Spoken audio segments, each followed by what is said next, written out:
Tonight, 2 children questioned over the Surrey Hills inferno. More kids seen running from the blaze as hundreds of people remain forced out of their homes with fears more building walls could collapse.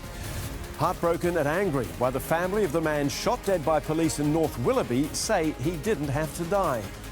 Sporting support for First Nations people, codes come together to form a dream team backing an Indigenous Voice to Parliament.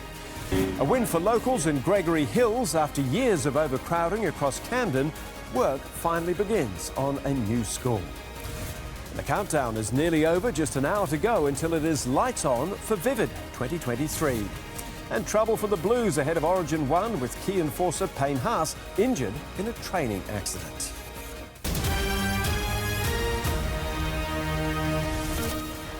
This is 10 News First, Sydney, with Hugh Rimmond. Good evening. First up, police are questioning 2 teenagers and looking for up to 4 more after yesterday's massive fire that gutted 2 abandoned buildings in Surrey Hills. Fire and rescue crews are now assessing the risks of knocking down the remaining walls as homelessness agencies desperately try to determine if anyone was inside when the blaze broke out. Collapsed in on itself, windows blackened and glass blasted out by heat, debris littering the streets. This is the aftermath of the mammoth fire that brought Sydney to a standstill yesterday afternoon. Well, this is really a once-in-a-decade type of fire. More than 100 firefighters on scene responding to a 10th alarm, the worst kind of fire emergency. There was a tremendous risk to firefighter life when that wall collapsed yesterday. They raced in around 4 p.m. yesterday, the danger far from over. Couldn't feel anything at first, and then all of a sudden, like after we heard the bang, that's when it was just like, oh my God, the fire is so, like the heat was so intense. Embers soared into the air and thick black smoke billowed through the centre of the city.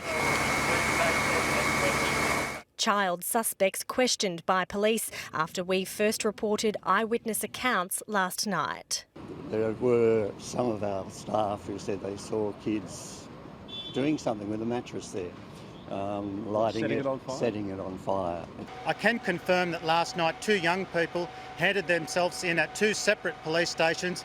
2 13-year-old boys, police looking to speak with 3 or 4 more. CCTV captured teenagers running from the scene shortly after the fire. Fu Tang says he saw them flee. Scared and frightened, especially they know that one of the mates is still in the building. This ute in the direct line of fire. The owner says he had $15,000 to $20,000 worth of uninsured tools inside. Panicked pet owners from nearby apartments were reunited with animals. Yeah, we just came from work, me and my partner both, and the guy who went in, he's a very good man. We even had one lady who was due to have a wedding in Hobart or in Tasmania, and the firefighters were able to go and retrieve her wedding dress. So that's a very happy bride.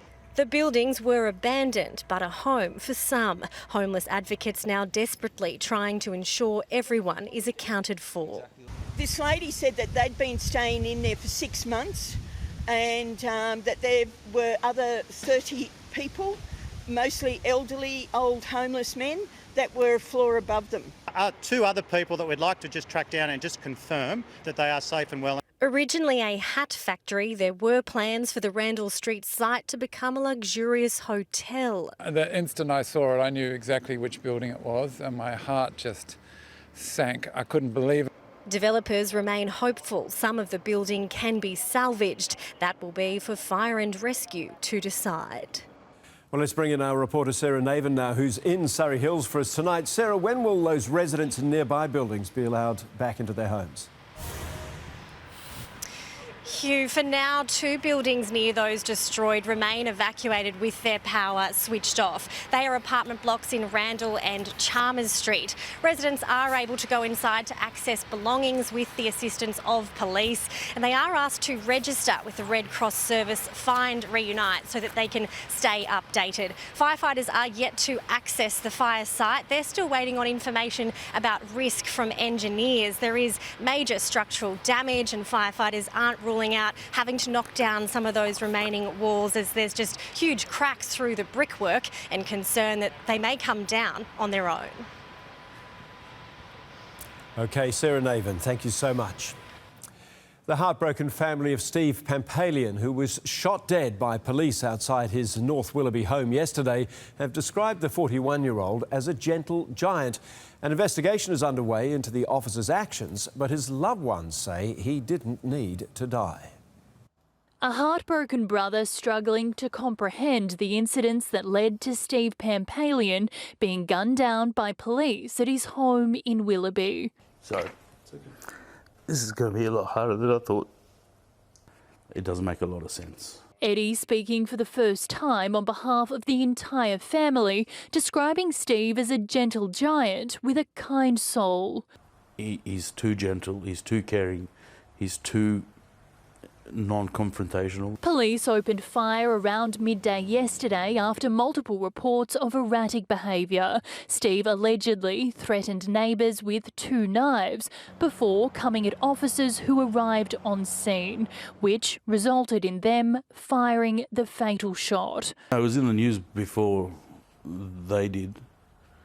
I don't know why. Desperate to convey his brother was not known to police. He suffered social anxiety but hasn't had a previous outburst. I just feel like they have tasers and we know they can use them. The police investigation remains ongoing. Detectives spent most of today speaking to neighbours here on Alexander Avenue as relatives and friends placed flowers at the home. His parents devastated and in disbelief as Steve's family come to terms with what has happened. Their son, he lived with them. I don't know how they're going to go back to normal. Keziah Dawn for 10 News First. Indigenous leaders have marked the 6th anniversary of the Uluru Statement from the Heart in the Red Centre. Momentum is building within the sporting community, with the leaders of Australia's biggest codes standing united on National Sorry Day, urging Australians to vote yes in this year's referendum. 6 years on, and the Uluru Statement from the Heart has never felt more within reach.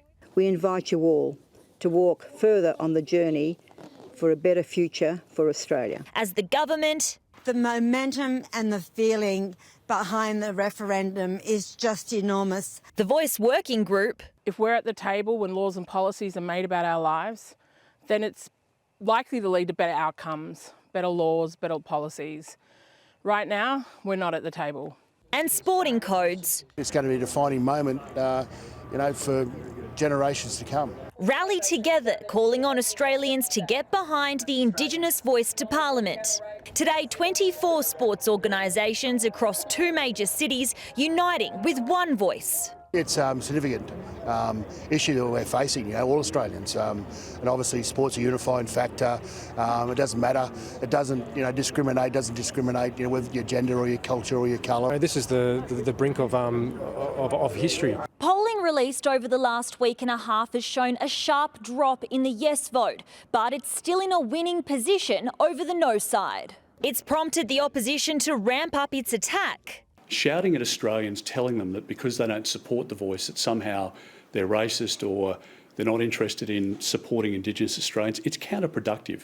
Arguing the Voice won't deliver practical outcomes and is a complete overreach, putting at risk the decision-making of Parliament. The issues around what the Voice will do and what it won't do is not the discussion that I'm having. The referendum is still months away. Both campaigns will be using this time to win Australians over. Stella Todorovic for 10 News First. An inquest has found a seaplane crash which killed all on board was the result of engine fumes leaking into the cabin, impairing the pilot. An 11-year-old girl from Britain was the youngest on board on what was supposed to be the holiday of a lifetime, with her mother, stepfather and stepbrothers.